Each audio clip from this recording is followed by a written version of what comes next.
ನಂದಿವಾಹನ ನಾಗಭೂಷಣ ದೋಷ ನಾಶ ವಿನಾಶನ ಸೃಷ್ಟಿಕಾರಣ ನಷ್ಟಹಾರಣ తమోరజో సత్వగుణ విమోచన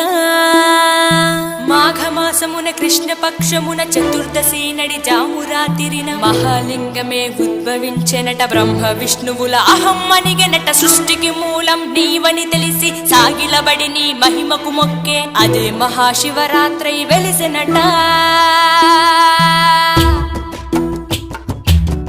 అరే ఓ జంగమా విభూది లింగమా పక్కన పార్వతమ్మ తలపై గంగ